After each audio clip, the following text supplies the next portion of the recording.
मालाओं से स्वागत करेंगे के संचालक श्रीमान एसके शर्मा जी का, श्रीमान बीडी शर्मा जी का। मैं ये आग्रह करना चाहूंगा कि वो जहां पर है अपना स्थान विराजमान कीजिए। और मैं आग्रह करना चाहूंगा राजपूत समाज से जगवीर ठाकुर जी से वो आए। एमवीएन स्कूल के संचालक कुलवीर रावत जी, अपोलो स्कूल के संचालक जयदेव रावत जी, हरियाणा स्कूल के संचालक। और मैं ये कहना चाहता हूं कि ऐसा है, समय का अभाव है और इस समय के अभाव में भी करा मैं और इसी कड़ी में केशव अवतार आए और मंत्री जी का फूल मालाओं से स्वागत करें।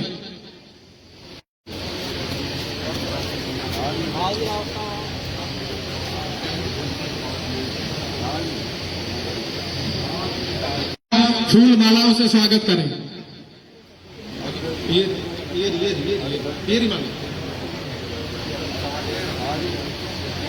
ये जो हमारे विरोधी प्रत्याशी हैं वो केवल मुझे गाली देने में लगे रहते हैं। मैं उनसे ये निवेदन करता हूं कि मुझे गाली देने की बजाय उनकी पार्टी ने जो काम किए हैं, रोजगार दिए, उसकी चर्चा करें। मैं जो बोल रहा हूं, मैं किसी प्रत्याशी के खिलाफ मैं नहीं बोलता। मैं बोल रहा हूं जो मैंने इस इलाके के काम करने या जो हमने पहले किए हैं। तो मेरा ये ऐलान है कि हरियाणा की 2 लाख नौकरियों की रौनक पलवल में दिखाई देगी, 36 बिरादरियों के घरों में। मेरा ये कहना है पलवल को गुड़गांव और नोएडा जैसा बना के दिखाऊंगा। मेरा ये कहना है कि जो फिरौती का धंधा बीजेपी नेताओं की शरण में पुलिस की मिली भगत से चल रहा है, इसे रोक करके दिखाऊंगा। यहाँ एक डीटीपी बेईमान अफसर जिसको पिछली सरकार ने सस्पेंड किया और वो आज भी सस्पेंड ना होकर के लोगों को लूटने का काम कर रहा है, ऐसे अधिकारियों को सबक सिखाऊंगा। और जितने बेईमान अधिकारियों ने इस इलाके से बीजेपी के राज में रिश्वत ली है, चाहे वो नगर परिषद के हैं, चाहे वो ठेकेदार हैं या कोई भी हैं, उन बेईमानों का ऐसा इलाज करूंगा, रिश्वत उल्टी दे के आएंगे, नहीं तो जेल में भेजेंगे। भाजपा नेताओं का कहना है कि अगर कांग्रेस आई तो सनातन को खतरा होगा, गुंडई और दबंगई बढ़ेगी। मैं दबंग पलवल के लिए नहीं हूँ, मैं दबंग चंडीगढ़ में। मुझे लोग दबंग बना के भेजते हैं कि भाई चंडीगढ़ में जो हमारे इलाके के हकों को लूटते हैं उनको दबंगाई दिखानी है, उनको दिखाता हूँ। यहाँ के लोगों के तो मैं पैर पकड़ता हूँ जिन्होंने जो मुझे बनाते हैं। मैं दबंग चंडीगढ़ के लिए हूँ, उन अधिकारियों के लिए दबंग हूँ जो हमारे इलाके को लूटते हैं। मैं उन गुंडों के लिए दबंग हूँ जो हमारे इलाके से फिरौती मांग रहे हैं। और चुनाव के बाद दिखाऊंगा उन बीजेपी के नेताओं को नंगा करके जो इस फिरौती के कांड में शामिल हैं, जिनकी देखरेख में पलवल में फिरौती ली जा रही है। उन भाजपा के नेताओं को भी हम नंगा करेंगे। कोई मैसेज देंगे, कोई मैसेज डिलीवर करेंगे? मैसेज एक ही है कि ये सुनहरी अवसर है पलवल के लिए और ये मेरा 8वां चुनाव है। मैंने ऐसा चुनाव नहीं देखा जहां इतना समर्थन मुझे मिल रहा है, हर बिरादरी का, हर समाज का।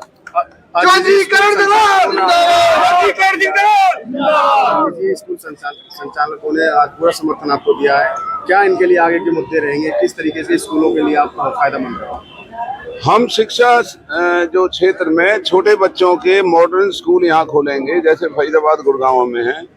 हम यहाँ पॉलिटेक्निक महिला कॉलेज लाएंगे, इंजीनियरिंग कॉलेजेस लाएंगे, यूनिवर्सिटी लेकर के आएंगे, स्टेडियम लाएंगे, आईटी सेक्टर के वो लेकर के आएंगे और एक आधुनिक जिला, हरियाणा का सबसे अव्वल जिला पलवल को बनाने का हमारा संकल्प है, वो हम करके दिखाएंगे। हरियाणा कौशल रोजगार निगम के बारे में आप काफी कुछ कह रहे हैं, उसके लिए क्या करेंगे आप? हरियाणा कौशल रोजगार बहुत बड़ा घोटाला है। बीजेपी सरकार के नेताओं ने जो ये कौशल रोजगार निगम का घोटाला किया है, इनके खिलाफ कार्रवाई करेंगे। लेकिन जो बच्चे नौकरी पर लगे हुए हैं कौशल रोजगार में, हम उनको नहीं हटाएंगे। उनको लगे लगाए बच्चों का भविष्य हम संभालेंगे, लेकिन अब कौशल रोजगार की नौकरियां बंद करेंगे। हरियाणा सरकार में 2 लाख नौकरियां तो मंजूर शुदा पड़ी हुई हैं और 2.5 लाख नौकरियां अगले साल हरियाणा सरकार के कर्मचारी रिटायर हो रहे हैं। तो 4.5 लाख नौकरियां भरने का काम करेंगे। तो हमारे इलाके की रौनक देखना, जब घर घर में हमारी बेटियों को, हमारे बच्चों को, 36 बिरादरी के बच्चों को यहाँ सरकार का रोजगार मिलेगा तो इलाके की दशा और दिशा बदलेगी। 2 अक्टूबर को प्रधानमंत्री नरेंद्र मोदी का शहद प्रोग्राम बन गया बेलगाम में, क्या करें? मैं ये नरेंद्र मोदी जी से निवेदन करूंगा कि पलवल आए तो वो लिस्ट लेके आए जो 10 साल के प्रधानमंत्री के काल में उन्होंने हमारे इलाके में काम क्या किए हैं। यहाँ से उनका सांसद तीसरी दफा जीत के गया है। नरेंद्र मोदी जी ने फरीदाबाद पलवल जिले के लोगों को मायूस किया। कोई उन्होंने तरक्की कराई हो, रोजगार दिया हो, कोई संस्थाएं लाए हो, कारखाने लगवाए हो, या नहरों में आने वाले गंदे पानी की सफाई कराई हो, या पलवल में कोई उन्होंने उपलब्धि प्राप्त की हो, तो वो लेकर के आए। खाली जो प्रधानमंत्री का नाम आता है या जो यूपी के मुख्यमंत्री का नाम आता है, यूपी के मुख्यमंत्री जी आए, हम उनका स्वागत करते हैं, पर वो यहाँ करेंगे क्या। मैं उन नेताओं को लेकर के आऊंगा जिनकी कलम से पलवल के इलाके के बच्चों को नौकरियां मिलेंगी, जिनकी कलम से पलवल को गुड़गांवा बनाया जाएगा। मैं उन नेताओं को लेकर के आऊंगा। बीजेपी उनको लेकर के आ रही है जिन्होंने सिर्फ भाषण देने आना है, उनका यहाँ से कोई लेना देना नहीं, कोई सरोकार नहीं, और आए तो लिस्ट लेके आए कि पिछले 10 साल में उन्होंने हमारे इलाके में काम क्या किए हैं। गुरु जी, आज किस तरह का कार्यक्रम आयोजित किया गया था? ये हमारा, मैं आपके दर्शकों को सभी को नमन करता हूँ। ये हमारा कार्यक्रम प्राइवेट स्कूलों की तरफ से था। सभी पलवल जिले के सभी प्राइवेट स्कूल यहाँ पर उपस्थित थे। सभी की तरफ से आदरणीय दलाल साहब का हमने समर्थन किया है। उसमें मुद्दे पर आधारित हमारा समर्थन था कि हमारी 10 साल से बहुत सारी समस्याएं थी निजी स्कूलों की।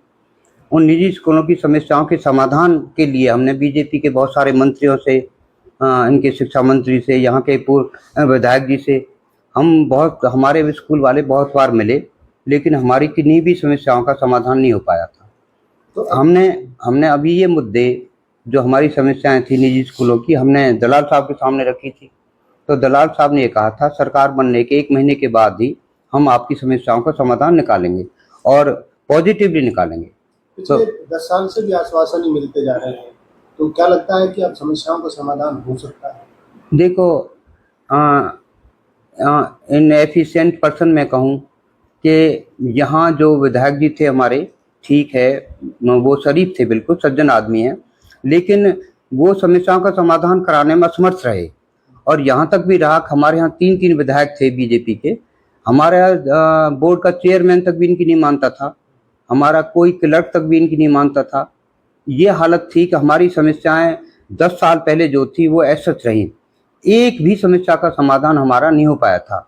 तो अब दलाल साहब ने ये प्रॉमिस हमसे किया था कि भाई आपकी जितनी भी समस्याएं हैं, मान्यता संबंधी या बोर्ड संबंधी या कोई एजुकेशन पॉइंट ऑफ व्यू से, तो मैं सभी समस्याओं का समाधान आपकी का हुड्डा साहब से या जैसे भी होगा हम करवाएंगे। आप लोगों ने संयुक्त रूप से समर्थन दिया है। हाँ। तो इस समर्थन के बाद क्या लगता है कि पलवल जिले में कांग्रेस, आप लोगों ने संयुक्त रूप से समर्थन दिया है कांग्रेस प्रत्याशी को, क्या लगता है कि भाजपा और कांग्रेस की लड़ाई में कांग्रेस को यहाँ से फतेह मिल सकती है? देखो, जहाँ तक कांग्रेस और बीजेपी का अपना जो इनका प्रत्याशियों का रिकॉर्ड है, अभी जो हमारे बीजेपी के प्रत्याशी हैं वो बिल्कुल नए हैं और पलवल में शायद उन्हें अभी 5-4 साल में लोग जान पाए हैं कि भाई ये कोई व्यक्ति हैं। दलाल साहब यहाँ 1977 से राजनीति में हैं, 1977 से राजनीति में हैं। वो यहाँ के बच्चे को जानते हैं और गांवों में, शहर में सभी लोग, उनका सारा पालन पोषण सब कुछ उन्होंने यहाँ देखा किया है। तो वो व्यक्तिगत हर मतदाता से जुड़े हुए हैं।